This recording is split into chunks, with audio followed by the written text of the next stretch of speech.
എന്ന് പറയുന്നത് ലോത്തിയാർക്കും non metals എന്ന് പറയുന്നത് വൃത്തിയാർക്കും മെറ്റൽസ്. ഇത് രണ്ടുമാണ് ഞാൻ കൂട്ടിച്ചേർക്കുകയാണ്, ഒന്നിച്ചെടുക്കുകയാണ്. ഒന്നാമത് മെറ്റൽസ്. മെറ്റൽസിനകത്ത് പ്രധാനമായിട്ട് പഠിക്കുന്നത്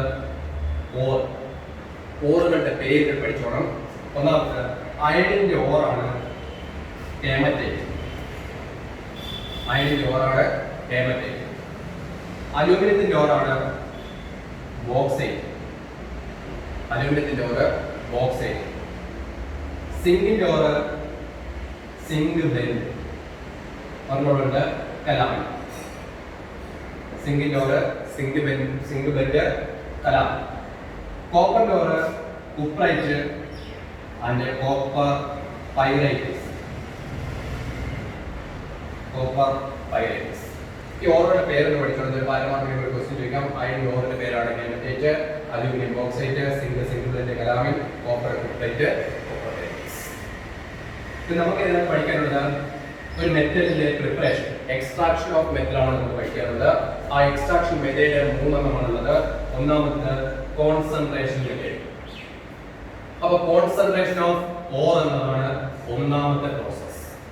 ആ കോൺസെൻട്രേഷൻ ഓഫ് ഓറിനാൽ തന്നെ 4 പ്രോസസ്സുകൾ ചെയ്യാറുണ്ട്. അതിൽ ഒന്നാമത്തെയാണ് ഹൈഡ്രോളിക് വാഷിംഗ്. Hydraulic washing. രണ്ടാമത് മാഗ്നറ്റിക് സെപ്പറേഷൻ. രണ്ടാമത്തെ മെത്തേഡ് മാഗ്നറ്റിക് സെപ്പറേഷൻ.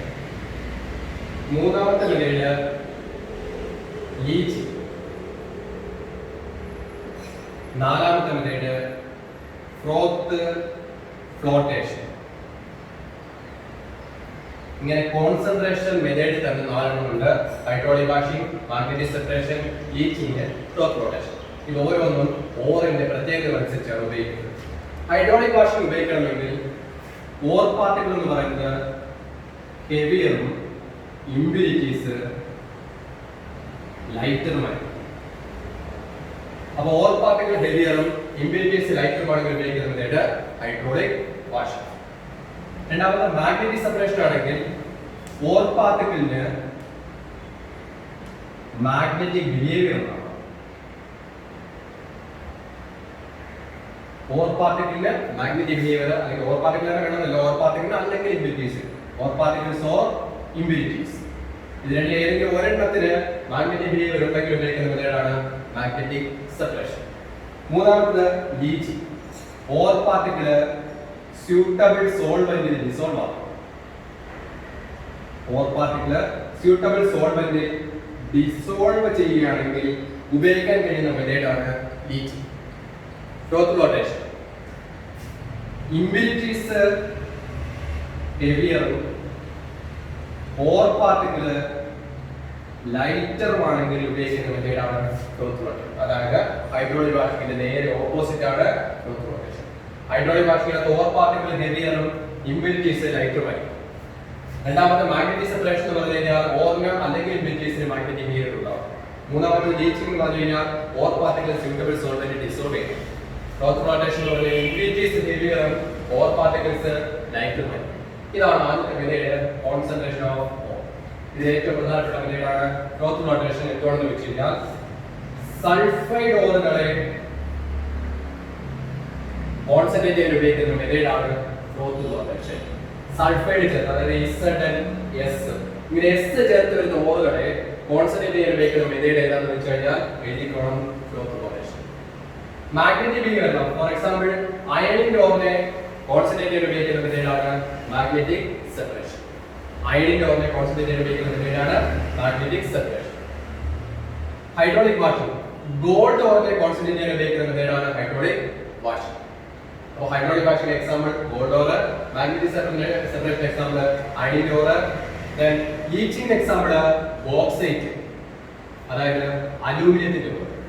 അലൂമിനിയത്തിന്റെ ഓറായ ബോക്സൈറ്റ് ഉപയോഗിക്കുന്നത് ലീച്ചിങ്. അതുപോലെ ഫ്രോത്ത് ഫ്ലോട്ടേഷൻ ഉപയോഗിക്കുന്ന സിംഗിൾ സൾഫൈഡ്, കലാമിൻ എന്നൊക്കെ പറയുന്നത് ഉപയോഗിക്കുന്ന ഫ്രോത്ത് ഫ്ലോട്ടേഷൻ ആണ് സൾഫൈഡ് ഓറിനെ കോൺസെൻട്രേറ്റ് ചെയ്യാൻ. ഇതാണ് കോൺസെൻട്രേഷൻ മെത്തേഡ്സ്. ഓക്കെ, ഇതാണ് മെറ്റൽസിന്റെ എക്സ്ട്രാക്ഷൻ പ്രോസസ്സിലെ first one, concentration methods. Second one, extraction of metals. Second step, extraction of metals. അപ്പോൾ എക്സ്ട്രാക്ഷൻ ഓഫ് മെറ്റൽസിനകത്ത് വരുന്നത് ഒന്ന് ഓക്സിഡേഷൻ മെത്തേഡ്, രണ്ടാമത് റിഡക്ഷൻ മെത്തേഡ്. ഓക്സിഡേഷനകത്ത് രണ്ട് മെത്തേഡുകളുണ്ട്. അതിലൊന്ന് കാൽസിനേഷൻ, രണ്ടാമത് റോസ്റ്റിംഗ്. ഓക്കെ, അപ്പൊ കാൽസിനേഷനും റോസ്റ്റിംഗും. എയറിന്റെ ആബ്സെൻസിൽ ഓർ പാർട്ടിക്കിളിനെ ഹീറ്റ് ചെയ്യുന്ന മെത്തേഡാണ് എയറിന്റെ ആബ്സെൻസിൽ ഓർ പാർട്ടിക്കിളിനെ ഹീറ്റ് ചെയ്യുന്ന മെത്തേഡാണ് കാൽസിനേഷൻ. ഓക്കെ, എയറിന്റെ പ്രസൻസിൽ ഓർ പാർട്ടിക്കിളിനെ ഹീറ്റ് ചെയ്യുന്ന മെത്തേഡാണ് എന്ന് പറയുന്നത് റോസ്റ്റിംഗ്. ഓക്കെ, എയറിന്റെ ആബ്സെൻസ് ഹീറ്റ് ചെയ്യുന്ന മെത്തേഡ് കാൽസിനേഷൻ, എയറിന്റെ പ്രസൻസ് ഹീറ്റ് ചെയ്യുന്ന മെത്തേഡ് റോസ്റ്റിംഗ്. രണ്ടും വോളറ്റൈൽ ഇമ്പ്യൂരിറ്റീസിനെ റിമൂവ് ചെയ്യണം. രണ്ടും വോളറ്റൈൽ ഇമ്പ്യൂരിറ്റീസിനെ റിമൂവ് ചെയ്യാണ്. അതുപോലെ തന്നെ ഹീറ്റ് ചെയ്യുന്നതെന്ന് പറയുന്നത് ബിലോ ഇറ്റ്സ് മെൽറ്റിംഗ് പോയിന്റ് ആയിരിക്കും. അതായത് ഓർ പാർട്ടിക്കിളിന്റെ മെൽറ്റിംഗ് പോയിന്റ് താഴെ വെച്ച് മാത്രമേ ഹീറ്റ് ചെയ്യാം. ഇതാണ് കാൽസിനേഷനും റോസ്റ്റിംഗും. അപ്പൊ കാൽസിനേഷൻ എന്ന് പറഞ്ഞു കഴിഞ്ഞാൽ എയറിന്റെ ആബ്സെൻസിൽ ഓർ പാർട്ടിക്കിളിനെ മെൽറ്റിംഗ് പോയിന്റിന് ബിലോ വെച്ച് ഹീറ്റ് ചെയ്ത് വോളറ്റൈൽ ഇമ്പ്യൂരിറ്റീസ് റിമൂവ് ചെയ്യുന്ന പ്രോസസ്സാണ് കാൽസിനേഷൻ. എയറിന്റെ പ്രസൻസിൽ ഓർ പാർട്ടിക്കിളിനെ മെൽറ്റിംഗ് പോയിന്റിന് ബിലോ ഹീറ്റ് ചെയ്ത് വോളറ്റൈൽ ഇമ്പ്യൂരിറ്റീസിനെ റിമൂവ് ചെയ്യുന്ന മെത്തേഡാണ് റോസ്റ്റിംഗ്. ഇതാണ് എക്സ്ട്രാക്ഷൻ ഓഫ് മെറ്റലിനകത്തെ ഓക്സിഡേഷൻ മെത്തേഡ്. റിഡക്ഷൻ എന്ന് പറഞ്ഞു കഴിഞ്ഞാൽ റെഡ്യൂസിംഗ് ഏജന്റുകളെ യൂസ് ചെയ്തുകൊണ്ട് മാത്രം ഉപയോഗിക്കുന്ന മെത്തേഡാണ് reduction. Reducing agent example carbon monoxide, electricity, carbon etcetera. ഇവയാണ് റെഡ്യൂസിംഗ് ഏജന്റ്. ഇവയെ ഉപയോഗിച്ചുകൊണ്ട് ഓർ പാർട്ടിക്കിളിനെ അല്ലെങ്കിൽ മെറ്റലിനെ റിഡക്ഷൻ നടത്തുന്ന പ്രോസസ്സാണ് ഈ സ്റ്റെപ്പ് എന്ന് പറയുന്നത്. ഓക്കെ, ഇതാണ് എക്സ്ട്രാക്ഷൻ ഓഫ് മെറ്റൽസ്. മൂന്നാമത്തെ സ്റ്റെപ്പ് എന്ന് പറയുന്നത് റിഫൈനിങ്. Third step refining.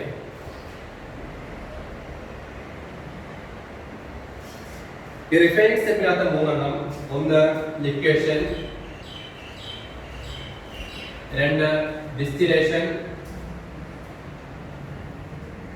മൂന്ന് ഇലക്ട്രോലിറ്റിക് റിഫൈനിങ്. ഇങ്ങനെ മൂന്ന് മെത്തേഡുകളാണ് ഇതിനകത്തുള്ള refining process: ലിക്വേഷൻ, distillation, electrolytic refining. ലിക്വേഷൻ എന്ന് പറഞ്ഞു കഴിഞ്ഞാൽ ലോ മെൽറ്റിംഗ് പോയിന്റ് ഉള്ള ഓർ പാർട്ടിക്കിളിനെ റിഫൈൻ ചെയ്യാൻ ഉപയോഗിക്കുന്ന മെത്തേഡാണ് ലിക്വേഷൻ. ലോ ബോയിലിംഗ് പോയിന്റ് ഉള്ള ഓർ പാർട്ടിക്കിളിനെ റിഫൈൻ ചെയ്യാൻ ഉപയോഗിക്കുന്ന മെത്തേഡാണ് ഡിസ്റ്റിലേഷൻ. ഇലക്ട്രോളിറ്റിക് റിഫൈനിങ് എന്ന് പറഞ്ഞു കഴിഞ്ഞാൽ ഇലക്ട്രിസിറ്റി ഉപയോഗിച്ച് സെപ്പറേറ്റ് ചെയ്യുന്ന മെത്തേഡാണ് ഇലക്ട്രോളിറ്റിക് റിഫൈനിങ്. ഇവിടെ impure metal taken as anode and pure metal taken as cathode. ഇതാണ് ഇലക്ട്രോളിറ്റിക് റിഫൈനിങ്. അതായത് ഇംപ്യൂർ മെറ്റലിനെ ആനോഡ് ആയിട്ടും പ്യൂർ മെറ്റലിനെ കാഥോഡ് ആയിട്ടും എടുത്തുകൊണ്ട് റിഫൈൻ ചെയ്യുന്ന പ്രോസസ്സാണ് ഇലക്ട്രോളിറ്റിക് റിഫൈനിങ്. ഇതാണ് റിഫൈനിങ് പ്രോസസ്സിനകത്തെ മൂന്നെണ്ണം. ഇനി നമുക്ക് ഈ ചാപ്റ്ററിനകത്ത് രണ്ട് മെറ്റലുകളെ കുറിച്ച് കൂടി പഠിക്കാനുണ്ട്. അതിൽ ഒന്നാമത്തെ എന്ന് പറയുന്നത് അയണും, രണ്ടാമത്തെ അലൂമിനിയമാണ്. അതിന്റെ എക്സ്ട്രാക്ഷൻ ആണ് പഠിക്കാൻ പോകുന്നത്. അതിൽ നിന്ന് ക്വസ്റ്റ്യൻ നിങ്ങൾക്ക് പരീക്ഷയ്ക്ക് ചോദിക്കുന്നതുകൊണ്ട്. അപ്പോൾ ഒന്നാമത്തെ അയൺ. സിമ്പിൾ ആയിട്ട് കുറച്ച് സിമ്പിൾ വേർഡ്സുകളായിട്ട് മാത്രം പറയാം. അയൺ ഓറിന്റെ പേര് എന്താണെന്ന് വെച്ച് കഴിഞ്ഞാൽ പറയണം ഹേമറ്റൈറ്റ്. അയൺ ഓറിന്റെ പേര് ഹേമറ്റൈറ്റ്. Molecular formula Fe2O3. ഇനി അയണിന്റെ നിർമ്മാണത്തിൽ ഉപയോഗിക്കുന്ന മൂന്ന് റോ മെറ്റീരിയൽസ് ഉണ്ട്. ഒന്ന് അയൺ ഓറായ ഹേമറ്റൈറ്റ്, രണ്ടാമത്തത് കോക്ക് കാർബൺ, മൂന്നാമത്തത് ലൈം സ്റ്റോൺ CaCO3. ഇത് മൂന്നെണ്ണമാണ് അയണിന്റെ പ്രിപ്പറേഷന് വേണ്ടി ഉപയോഗിക്കുന്നത്. അപ്പൊ അയണിന്റെ പ്രിപ്പറേഷൻ ഉപയോഗിക്കുന്നത് എന്തൊക്കെയാണെന്ന് വെച്ച് കഴിഞ്ഞാൽ ഹേമറ്റൈറ്റ്, ഓറായ ഹേമറ്റൈറ്റ്, കോക്ക്, ലൈം സ്റ്റോൺ. ഇത് മൂന്നും എടുത്ത് ഒരു ഫർണസിൽ എടുക്കുക. ഫർണസിന്റെ പേര് ബ്ലാസ്റ്റ് ഫർണസ്. ഓക്കെ, ഇതിനകത്ത് നടക്കുന്ന റിയാക്ഷൻ എന്തൊക്കെയാണെന്ന് വെച്ച് കഴിഞ്ഞാൽ ഫസ്റ്റ് കോക്ക് C+O2 കത്തുന്നു. കാർബൺ ഓക്സിജനായിട്ട് റിയാക്ട് ചെയ്ത് കാർബൺ ഡൈ ഓക്സൈഡ് മാറുന്നു. Carbon dioxide again react ചെയ്ത് കാർബൺ ചെയ്ത് കാർബൺ മോണോക്സൈഡ്. ഇതാണ് ഫസ്റ്റ് കാർബൺ സംഭവിക്കുന്നത്. രണ്ടാമത് limestone CaCO3 react to give or heated to give CaO plus CO2. ഈ CaCO3 രണ്ടായി ഡീകമ്പോസ് ചെയ്യുന്ന CaO യും CO2. CaO react with SiO2 to give CaSiO3. SiO2 എന്ന് പറയുന്നത് ഗ്യാങ്. എന്തുവാ ഗ്യാങ് എന്ന് വെച്ച് കഴിഞ്ഞാൽ ഓർ പാർട്ടികൾ അടങ്ങിയിരിക്കുന്ന ഇമ്പ്യൂരിറ്റീസിനെ വിളിക്കുന്ന പേരാണ് ഗ്യാങ്. അപ്പോ Fe2O3 അടങ്ങിയിരിക്കുന്ന ഇമ്പ്യൂരിറ്റി ഏതാണെന്ന് വെച്ച് കഴിഞ്ഞാൽ SiO2. Then last എന്ന് പറയുന്നത് Fe2O3 plus 3CO2 give 2Fe plus 3CO2. ഇതാണ് റിയാക്ഷൻ. ഇത്രയും റിയാക്ഷനും ഇത്രയും കാര്യങ്ങളുമാണ് നമ്മുടെ അയണിന്റെ പ്രിപ്പറേഷൻ പഠിക്കുന്നത്. ഇതിൽ ഏറ്റവും അറിഞ്ഞിരിക്കേണ്ട മൂന്നാല് കാര്യങ്ങളുണ്ട്, മൂന്നാല് ക്വസ്റ്റ്യൻസ് ഉണ്ട് ഇതിനകത്ത്. ഒന്ന്, അയണിന്റെ ഗ്യാങ് ഏതാണ്? Gang SiO2. അതിനെ റിമൂവ് ചെയ്യാനായിട്ട് എടുത്ത CaO യെ വിളിക്കുന്ന പേരാണ് ഫ്ലെക്സ്. ഇത് രണ്ടും കൂടെ ചേർന്ന പ്രോഡക്റ്റിനെ വിളിക്കുന്ന പേരാണ് സ്ലാഗ്. ഇത് പൂരിപ്പിക്കാൻ സാധാരണ ചോദിക്കാറുണ്ട്. ഫ്ലെക്സ് ഏതാണെന്ന് വെച്ചാൽ അയണിന്റെ നിർമ്മാണത്തിന്റെ flex CaO, gang SiO2, slag CaSiO3. ഇതൊരു ക്വസ്റ്റ്യൻ. രണ്ടാമത്തെ ക്വസ്റ്റ്യൻ ഇതാ ഈ CO. കാർബൺ മോണോക്സൈഡ് എന്തായിട്ടാണ് ആക്ട് ചെയ്യുന്നത്? Carbon monoxide act as reducing agent. അപ്പൊ അയണിന്റെ പ്രിപ്പറേഷൻ റെഡ്യൂസിംഗ് ഏജന്റ് ആരാന്ന് വെച്ചാൽ കാർബൺ മോണോക്സൈഡ്. അയണിന്റെ preparation reducing agent carbon monoxide. അയണിന്റെ നിർമ്മാണത്തിന്റെ gangue SiO2, flex CaO, slag CaSiO3. ഇത്രയാണ് ഇതിനകത്ത് പ്രധാനപ്പെട്ട പോയിന്റ്സ് എന്ന് പറയുന്നത്. ഓർത്ത് വെച്ചേക്കുക, അയണിന്റെ നിർമ്മാണത്തിന്റെ റെഡ്യൂസിംഗ് ഏജന്റ് ആരാന്ന് വെച്ച് കഴിഞ്ഞാൽ കാർബൺ മോണോക്സൈഡ്.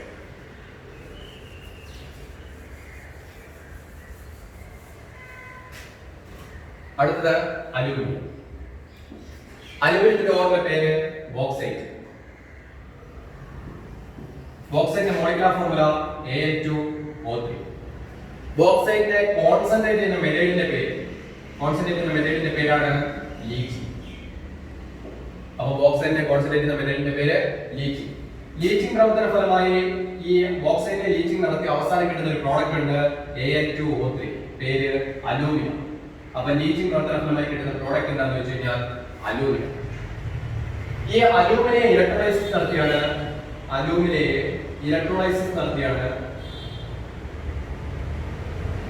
Aluminium prepare. അപ്പൊ അലൂമിനിയം ഇലക്ട്രോലൈസിസ് നടത്തുന്ന റിയാക്ഷൻ അറിഞ്ഞിരിക്കണം. Al2O3 ഇലക്ട്രോലൈസിസ് നടത്തുന്നത്, that means ഇലക്ട്രിസിറ്റി കടത്തിവിടും. ഇലക്ട്രിസിറ്റി കടത്തിവിടുമ്പോൾ ഇത് Al3+ O2- ആയിട്ട് വരും. Al3+ O2-. ഇതിൽ Al3+ 3 ഇലക്ട്രോണിനെ ഇലക്ട്രിസിറ്റിയിൽ നിന്ന് വാങ്ങിച്ചുകൊണ്ട് Al ആയിട്ട് മാറും. നമുക്ക് അലൂമിനിയം കിട്ടിയല്ലോ. അപ്പൊ അലൂമിനിയം കിട്ടിയത് എങ്ങനെയാണെന്ന് വെച്ച് കഴിഞ്ഞാൽ അലൂമിനിയം വിഘടിച്ച് കിട്ടിയത് 3 ഇലക്ട്രോണിനെ വാങ്ങിച്ചുകൊണ്ട് അലൂമിനിയം ആയിട്ട് മാറും. അടുത്ത oxygen O2- gives O+2 electron.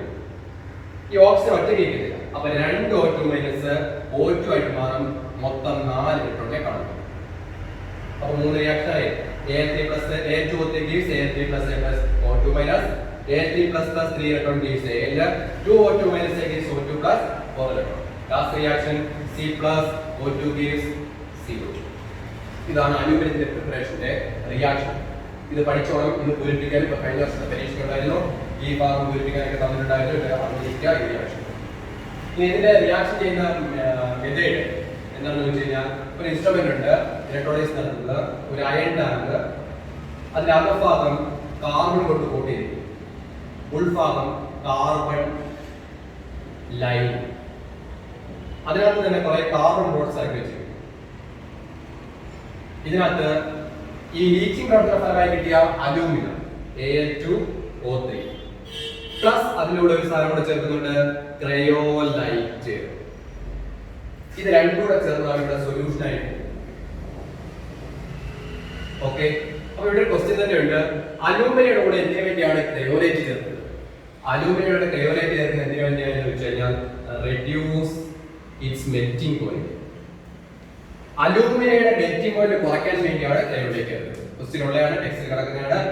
അലൂമിനിയുടെ cryolite ചേർക്കുന്നത് എന്തിനു വേണ്ടിയാണെന്ന് വെച്ച് കഴിഞ്ഞാൽ reduce its melting point. Then electrolyse നടത്തുന്നു. ഇലക്ട്രോലൈസ് നടത്തുമ്പോൾ അലൂമിനിയിൽ നിന്ന് Al2O3 വിഘടിച്ച് Al3+ O2- ആവും. Al3+ 3 ഇലക്ട്രോൺ വാങ്ങിച്ചുകൊണ്ട് Al ആയിട്ട് മാറും. അതായത് ഇലക്ട്രോണിനെ വാങ്ങിക്കുന്ന പ്രവർത്തനം അറിയപ്പെടുന്ന പേര് എന്തുവാ? ഇലക്ട്രോണിനെ വാങ്ങിക്കുന്ന പ്രവർത്തനം അറിയപ്പെടുന്ന പേരാണ് റിഡക്ഷൻ. റിഡക്ഷൻ നടക്കുന്ന ഇലക്ട്രോണിന്റെ പേരാണ് കാർബൺ. അപ്പൊ ഇവിടെ കാർബൺ ലൈനിങ് ആണ് എന്തായിട്ട് ആക്ട് ചെയ്തത്? കാഥോഡ്. ഈ കാർബൺ റോഡ്സ് ആണ് ആനോഡായിട്ട് ആക്ട് ചെയ്യുന്നത്. ഇതും കാർബൺ തന്നെയാണ്. ഓക്കെ, അലൂമിനിയം ഈ കാർബൺ ലൈനിങ് കിട്ടുന്നു. ബാക്കിയുള്ളത് ഓക്സിജൻ ആണ്. ഓക്സിജൻ നേരെ ഈ കാർബണിൽ, ഇവിടെ എല്ലാം ഇരിക്കുന്നത് കാർബൺ. ഈ കാർബണിലേക്ക് ഈ കിട്ടിയ ഓക്സിജൻ കണ്ടല്ലോ, ഇത് വന്നു ചേരും. അപ്പൊ ഇവിടെ കാർബൺ ഓക്സിജൻ തമ്മിൽ ഭയങ്കര അഫിനിറ്റി ആയതിനാൽ കാർബണും ഓക്സിജനും പരസ്പരം കമ്പൈൻ ചെയ്ത് കാർബൺ ഡൈ ഓക്സൈഡ് ആണ്. അതാണ് ഈ last reaction C+O2 gives CO2. ഇങ്ങനെ കാർബൺ ഡൈ ഓക്സൈഡ് ഉണ്ടാകുന്നതിനാൽ ഈ റോഡ് ഇങ്ങനെ തീർന്നുകൊണ്ടേയിരിക്കും, എലിമിനേറ്റ് ചെയ്തുകൊണ്ടിരിക്കും. കാരണം കാർബൺ ഡൈ ഓക്സൈഡ് ഗ്യാസ് ആണ്, അതിങ്ങനെ എലിമിനേറ്റ് ചെയ്തുകൊണ്ടിരിക്കുന്നത് കാർബൺ ഡയോക്സൈഡ് അളവ് കുറയും. അപ്പൊ എന്തുകൊണ്ടാണ് കാർബൺ ഡയോക്സൈഡ് അളവ് കുറയുന്നത് വെച്ച് കഴിഞ്ഞാൽ അതിനുള്ള ആൻസർ ആണ് carbon react with oxygen to give carbon dioxide. Carbon oxide react ചെയ്ത് കാർബൺ ഡയോക്സൈഡ് പുറന്തള്ളുന്നതുകൊണ്ടാണ് ഈ റോഡിന്റെ അളവ് കുറയുന്നത്. അതിനാൽ ഈ പ്രവർത്തനത്തിൽ ഈ റോഡ് ഇടയ്ക്കിടയ്ക്ക് റീപ്ലേസ് ചെയ്യും. അതാണ് ഇവിടുത്തെ രണ്ട് ക്വസ്റ്റ്യൻസ്. ഒന്ന്, ക്രയോലൈറ്റ് എന്തിനാ ചേർക്കുന്നത്? അലൂമിനിയുടെ മെൽറ്റിംഗ് പോയിന്റ് കുറയ്ക്കാൻ. രണ്ട്, കാർബൺ റോഡ് എന്തിനാണ് റീപ്ലേസ് ചെയ്യുന്നത് വെച്ച് കഴിഞ്ഞാൽ carbon react with oxygen to give carbon dioxide. Carbon dioxide eliminate ചെയ്യുന്നതിനാണ് ഈ റോഡ് ഇടയ്ക്കിടയ്ക്ക് റീപ്ലേസ് ചെയ്യുന്നത്. ഓക്കെ, ഇനി ഒരു ക്വസ്റ്റ്യൻ കൂടി ഉള്ളൂ ഇതിനകത്ത് നിങ്ങൾക്ക് പഠിക്കാൻ. അലോയ്. അലോയ്സ് എന്ന് പറയും.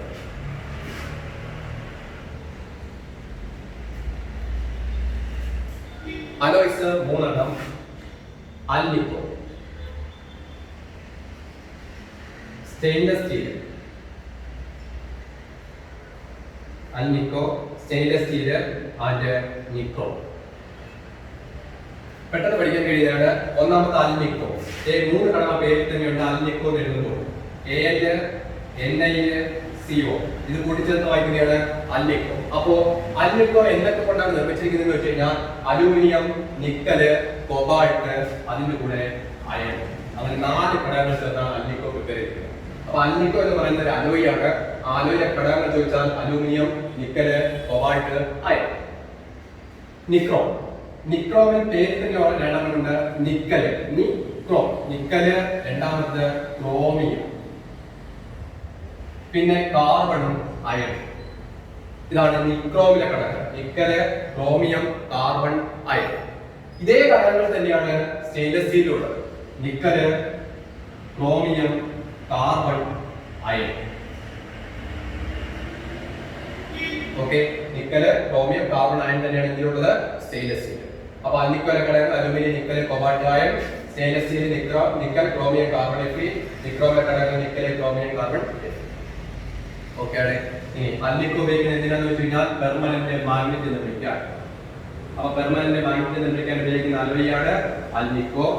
സ്റ്റെയിൻലെസ് സ്റ്റീൽ എന്തിനാണ് ഉപയോഗിക്കുന്നത് വെച്ച് കഴിഞ്ഞാൽ യൂട്ടൻസിൽസ് പ്രിപ്പയർ ചെയ്യാൻ ഉപയോഗിക്കുന്നതാണ്, അല്ലെങ്കിൽ വെഹിക്കിൾ പാർട്സ്. നിക്രോം എന്തിനാണ് ഉപയോഗിക്കുന്നത്? ഹീറ്റിംഗ് കോയിൽസ് നിർമ്മിക്കാൻ ഉപയോഗിക്കുന്നതാണ് എന്ന് പറയുന്നത് നിക്രോം. ഓക്കെ, ഇത്രയാണ് മെറ്റൽസ് എന്ന ചാപ്റ്ററിൽ നിങ്ങൾക്ക് പഠിക്കുന്നത്. അടുത്ത നോൺ മെറ്റൽസ് ആണ്. നോൺ മെറ്റൽസിനകത്തും ഇതുപോലെ കുറെ പ്രിപ്പറേഷൻസ് ആണ് നമുക്ക് പഠിക്കാനുള്ളത്. അതിൽ ഒന്നാമത് അമോണിയ, NH3. NH3യുടെ പ്രിപ്പറേഷൻ അറിയപ്പെടുന്ന പേര് ഹേബർ പ്രോസസ്. NH3യുടെ പ്രിപ്പറേഷൻ അറിയപ്പെടുന്ന പേര് ഹേബർ പ്രോസസ്. പ്രിപ്പറേഷൻ ഇതാണ്. N2 + 3H2 gives 2NH3 450 Kelvin, 450 Kelvin. അപ്പോ അയൺ കാറ്റലിസ്റ്റ്, ഇതാണ് ഹേബർ പ്രോസസ്. അപ്പൊ അമോണിയയുടെ പ്രിപ്പറേഷൻ എന്താണെന്ന് വെച്ച് കഴിഞ്ഞാൽ N2 + 3H2 gives 2NH3 Haber process. ഇത് ഇൻഡസ്ട്രിയൽ പ്രിപ്പറേഷൻ ആണ്, അല്ലെങ്കിൽ കൊമേഴ്ഷ്യൽ പ്രിപ്പറേഷൻ അറിയപ്പെടും, അല്ലെങ്കിൽ ലാർജ് സ്കെയിൽ പ്രിപ്പയർ ചെയ്യാൻ ഉപയോഗിക്കുന്ന മെത്തേഡാണ് Haber process. Small amount prepare ചെയ്യുന്നതിനെ വിളിക്കുന്നതാണ് ലബോറട്ടറി പ്രിപ്പറേഷൻ. അതൊരു ക്വസ്റ്റ്യൻ ആണ് ഈ മോഡൽ എക്സാമിന് ഉണ്ടായിരുന്നു. ലബോറട്ടറി പ്രിപ്പറേഷന് വേണ്ടി അമോണിയ ഉപയോഗിക്കുന്ന മെറ്റീരിയൽ ഏതൊക്കെയാണ്? NH4Cl ഉം CaOH2. ഈ രണ്ട് മെറ്റീരിയലും കൂടെ ലാബിൽ ഉപയോഗിച്ച് കഴിഞ്ഞാൽ നമുക്ക് കിട്ടുന്ന പ്രോഡക്റ്റ് അമോണിയാണ്. റിയാക്ഷൻ ആണ് NH4Cl + CaOH2 gives CaCl2 + 2NH3 + 2H2. ഇതാണ് റിയാക്ഷൻ. അപ്പോൾ NH4Cl + CaOH2 CaCl2 + 2NH3 + 2H2. അപ്പോൾ അമോണിയയുടെ പ്രിപ്പറേഷൻ ലബോറട്ടറിയിൽ ഉപയോഗിക്കുന്ന മെറ്റീരിയൽ എന്തൊക്കെയാണെന്ന് വെച്ച് കഴിഞ്ഞാൽ ammonium chloride, NH4Cl, CaOH2 സ്ലേക്കൺ line, ഇതിനെ വിളിക്കുന്ന പേര് സ്ലേക്കഡൈൻ. ഇതിനെ വിളിക്കുന്ന പേര് അമോണിയം ക്ലോറൈഡ്. Ammonium chloride. ഇതാണ് ലബോറട്ടറി പ്രിപ്പറേഷൻ. ഇത് ഇൻഡസ്ട്രിയൽ പ്രിപ്പറേഷൻ. ഇൻഡസ്ട്രിയൽ പ്രിപ്പറേഷൻ അറിയപ്പെടുന്ന പേര് ഹേബർ പ്രോസസ്. ഹേബർ പ്രോസസ്സിൽ ഉപയോഗിക്കുന്ന കാറ്റലിസ്റ്റിന്റെ പേരാണ് കാറ്റലിസ്റ്റ് സ്പോഞ്ചി അയൺ. ഹേബർ പ്രോസസ്സിൽ ഉപയോഗിക്കുന്ന കാറ്റലിസ്റ്റിന്റെ പേര് സ്പോഞ്ചി അയൺ. ലബോറട്ടറി പ്രിപ്പറേഷൻ ഉപയോഗിക്കുന്ന ഡ്രൈയിങ് ഏജന്റ് ആണ് CaO. അപ്പോ ഹേബർ പ്രോസസ്സിൽ ഉപയോഗിക്കുന്ന കാറ്റലിസ്റ്റ് ഏതാണെന്ന് വെച്ച് കഴിഞ്ഞാൽ സ്പോഞ്ചി അയൺ. ലബോറട്ടറി പ്രിപ്പറേഷൻ ഉപയോഗിക്കുന്ന ഡ്രൈയിങ് ഏജന്റ് ഏതാണെന്ന് വെച്ച് കഴിഞ്ഞാൽ CaO. ഓക്കേ ആണ്. അപ്പോൾ അമോണിയയുടെ പ്രോസസ് അറിയപ്പെടുന്ന പേര് Haber process. Preparation 2+3 H2 gives 2NH3. Laboratory preparation ഉപയോഗിക്കുന്ന H2 CaOH2 ഉപയോഗിക്കുന്ന ഡ്രൈയിങ് ഏജന്റിന്റെ പേര് CaO. ഹേബർ പ്രോസസ് ഉപയോഗിക്കുന്ന കാറ്റലിസ്റ്റിന്റെ പേര് സ്പോഞ്ചി അയൺ. അടുത്തത് sulphuric acid H2SO4. Sulphuric acid. അപ്പോൾ സൾഫ്യൂരിക് ആസിഡിന്റെ പ്രിപ്പറേഷൻ അറിയപ്പെടുന്ന പേര് കോണ്ടാക്ട് പ്രോസസ്. സൾഫ്യൂരിക് ആസിഡിന്റെ പ്രിപ്പറേഷൻ അറിയപ്പെടുന്ന പേര് കോണ്ടാക്ട് പ്രോസസ്. then സൾഫ്യൂരിക് ആസിഡിന്റെ പ്രിപ്പറേഷൻ ഇതാണ് S+O2 gives SO2. SO2 plus O2 gives SO3. 2SO2 plus O2 gives 2SO3. ഇവിടെ റിവേഴ്സിംഗ് സൈൻ ഇടണം. കാരണം SO2 O2 ആയിട്ട് റിയാക്ട് ചെയ്ത് SO3 ഉണ്ടാകുന്നതോടൊപ്പം SO3 തിരിച്ച് SO2 O2 ആവും. ഇവിടെ ഉപയോഗിക്കുന്ന കാറ്റലിസ്റ്റ് ആണ് V2O5 450 K. Okay. SO3 react with H2SO4 to give H2S2O7. H2S2O7 react with water to give 2H2SO4. ഇതാണ് കോണ്ടാക്ട് പ്രോസസ് അറിയപ്പെടുന്നത്. അപ്പോൾ കോണ്ടാക്ട് പ്രോസസ് എന്താണെന്ന് വെച്ച് കഴിഞ്ഞാൽ എഴുതണം. ഇതിന്റെ ഒരു ഫ്ലോ ചാർട്ട് ആണ് നമുക്ക് പരീക്ഷയ്ക്ക് ചോദിക്കുക, പൂരിപ്പിക്കാനായിട്ട് ചോദിക്കുക. അപ്പോൾ ഇത് തന്നെയാണ് റിയാക്ഷൻസ്. ഈ റിയാക്ഷനുകളിൽ വരുന്ന റിയാക്ഷന്റെ പ്രോഡക്റ്റ് എഴുതും. ദെൻ ഇതിനകത്ത് പഠിക്കേണ്ട കാര്യം സൾഫ്യൂരിക് ആസിഡിന്റെ പ്രിപ്പറേഷൻ അറിയപ്പെടുന്ന പേര് കോണ്ടാക്ട് പ്രോസസ്. കോണ്ടാക്ട് പ്രോസസ് ഉപയോഗിക്കുന്ന കാറ്റലിസ്റ്റ് ഏതാണെന്ന് വെച്ച് കഴിഞ്ഞാൽ V2O5. കോണ്ടാക്ട് പ്രോസസ് ഉപയോഗിക്കുന്ന കാറ്റലിസ്റ്റിന്റെ പേരാണ് V2O5. നേരത്തെ പഠിച്ച അമോണിയയുടെ പ്രിപ്പറേഷൻ ഉപയോഗിച്ച കാറ്റലിസ്റ്റിന്റെ പേരാണ് സ്പോഞ്ചി അയൺ. അപ്പോൾ ഇവിടെ ഉപയോഗിച്ച കാറ്റലിസ്റ്റിന്റെ പേര് V2O5. ഓക്കെ. ഇനി സൾഫ്യൂരിക് ആസിഡിന്റെ രണ്ട് പ്രത്യേകതകൾ. സൾഫ്യൂരിക് ആസിഡിന്റെ രണ്ട് പ്രത്യേകതകൾ. ഒന്ന്, sulphuric acid is a dehydrating agent. Sulphuric acid dehydrating agent ആണ്, അതുപോലെ ഡ്രൈയിങ് ഏജന്റുമാണ്. ഡീഹൈഡ്രേറ്റിംഗ് ഏജന്റുമാണ്, ഡ്രൈയിങ് ഏജന്റുമാണ്. എന്തുകൊണ്ട് ഡീഹൈഡ്രേറ്റിംഗ് ഏജന്റ് എന്ന് വെച്ച് കഴിഞ്ഞാൽ C12H22ON പഞ്ചസാരയിലേക്ക് അല്പം സൾഫ്യൂരിക് ആസിഡ് ഒഴിച്ചാൽ അത് കരിഞ്ഞു പോകാറുണ്ട്, അല്ലെങ്കിൽ കറുത്തു പോകാറുണ്ട്. അതിന് കാരണം അവിടെ ഒരു കാർബൺ മാത്രമാണ് അവശേഷിക്കുക. എന്ന് പറഞ്ഞാൽ ഈ C12H22ON നിന്നും ബാക്കി രണ്ടെണ്ണത്തെയും സൾഫ്യൂരിക് ആസിഡ് വായിക്കുന്നു. എന്ന് പറഞ്ഞാൽ HOO ആണല്ലോ. HOയെ അത് വാട്ടറായിട്ട് അബ്സോർബ് ചെയ്യും. H2 ആയിട്ട് 11 വാട്ടർ മോളിക്യൂളായിട്ട് സൾഫ്യൂരിക് ആസിഡ് അബ്സോർബ് ചെയ്യുന്നത് കൊണ്ടാണ് അവിടെ കാർബൺ മാത്രമാകുന്നത് കരിഞ്ഞു പോകും. ഈ പ്രോസസ് അറിയപ്പെടുന്ന പേരാണ് ഡീഹൈഡ്രേറ്റിംഗ് ഏജന്റ്. രണ്ടാമത്തേത് ഡ്രൈയിങ് ഏജന്റ്. ഡ്രൈയിങ് ഏജന്റ് എന്താണെന്ന് വെച്ച് കഴിഞ്ഞാൽ CuSO4 5H2O. അതായത് കോപ്പർ സൾഫേറ്റ് എന്ന വാട്ടർ ഉണ്ടെങ്കിൽ അതിന്റെ കളർ ബ്ലൂ ആണ്, വാട്ടർ ഇല്ല എങ്കിൽ വൈറ്റ്. ഇപ്പൊ ഇതിനകത്ത് വാട്ടർ ഉണ്ടാകുന്ന ബ്ലൂ കളർ. ഇതിനകത്തേക്ക് സൾഫ്യൂരിക് ആസിഡ് ആഡ് ചെയ്താൽ H2SO4 ആഡ് ചെയ്താൽ ഇത് CuSO4 ആയിട്ട് മാറും. എന്ന് പറഞ്ഞാൽ വൈറ്റ് പവർ ആണ്. അപ്പോൾ വാട്ടർ അതിൽ നിന്ന് പോയി എന്നാണ് മീനിങ്. ആ വാട്ടർ, അതായത് ഇവിടെ H2O തന്നെയാണ്, ആ H2O അബ്സോർബ് ചെയ്ത് സൾഫ്യൂരിക് ആസിഡ് മാറ്റുന്നതുകൊണ്ടാണ് ഇവിടെ വൈറ്റ് പൗഡർ ആയിട്ട് മാറുന്നത്. ഈ പ്രോസസ് അറിയപ്പെടുന്ന പേരാണ് ഡ്രൈയിങ് ഏജന്റ്. ഇവിടെ ആണെങ്കിൽ വാട്ടർ മോളിക്യൂൾ ഇല്ല, വാട്ടറിന് ആവശ്യമായ ഹൈഡ്രജൻ ഓക്സിജൻ ഉണ്ടെന്നേ ഉള്ളൂ, അതിനെയാണ് വാട്ടർ ആയിട്ട് കണ്ടെടുക്കുന്നത്. ഇവിടെ വാട്ടർ തന്നെയാണ് ആ വാട്ടറിനെ അബ്സോർബ് ചെയ്യുന്നത്. വാട്ടറിനെ അബ്സോർബ് ചെയ്യുകയാണെങ്കിൽ ഡ്രൈയിങ് ഏജന്റ് വാട്ടർ മോളിക്യൂളിനെ വാട്ടറായിട്ട് അബ്സോർബ് ചെയ്തതിനെ വിളിക്കുന്ന പേര് ഡീഹൈഡ്രേറ്റിംഗ് ഏജന്റ്. ഓക്കെ, ഇതാണ് സൾഫ്യൂരിക് ആസിഡിന്റെ രണ്ട് പ്രത്യേകത. അടുത്തത് detection of sulphate ion. Detection of sulphate ion. Sulphate അയണിനെ തിരിച്ചറിയാനുള്ള ടെസ്റ്റ് വെച്ച് കഴിഞ്ഞാൽ എഴുതി കൊടുക്കണം. Na2SO4 ഇതൊരു സൾഫേറ്റ് ഉള്ള ഒരു കോമ്പൗണ്ടാണ്. ഇതിനകത്തേക്ക് അല്പം ബേരിയം ക്ലോറൈഡ് ആണ്. അപ്പോൾ സൾഫേറ്റ് അയണിനെ തിരിച്ചറിയാൻ ആഡ് ചെയ്യുന്നത് എന്തായിരിക്കണം? Barium chloride. Barium chloride add ചെയ്യുമ്പോൾ ഒരു white precipitate, white precipitate. Okay, അങ്ങനെ ബേരിയം ക്ലോറൈഡ് ആഡ് ചെയ്യുമ്പോൾ വൈറ്റ് പ്രസിപ്പിറ്റേറ്റ് കിട്ടുന്നുണ്ടെങ്കിൽ അതിന് എന്തുണ്ടെന്ന് പറയാം, സൾഫേറ്റ് എന്ന് പറയാം. ഈ കിട്ടിയ വൈറ്റ് പ്രസിപ്പിറ്റേറ്റ് HCl ആഡ് ചെയ്യുമ്പോൾ, ഡൈല്യൂട്ട് HCl ആഡ് ചെയ്യുമ്പോൾ ചേഞ്ച് ഒന്നും ഇല്ല എങ്കിൽ അതിനകത്ത് എന്തുണ്ട്, സൾഫേറ്റ്. അപ്പൊ സൾഫേറ്റ് ആയതുകൊണ്ട് എങ്ങനെ തിരിച്ചറിയുന്നതെന്ന് വെച്ച് കഴിഞ്ഞാൽ ബേരിയം ക്ലോറൈഡ് ആഡ് ചെയ്യാം, വൈറ്റ് പ്രസിപ്പിറ്റേറ്റ് കിട്ടും. വൈറ്റ് പ്രസിപ്പിറ്റേറ്റിനകത്ത് HCl ആഡ് ചെയ്യുമ്പോൾ നോ ചേഞ്ച് ആണെങ്കിൽ അതിന് സൾഫേറ്റ്.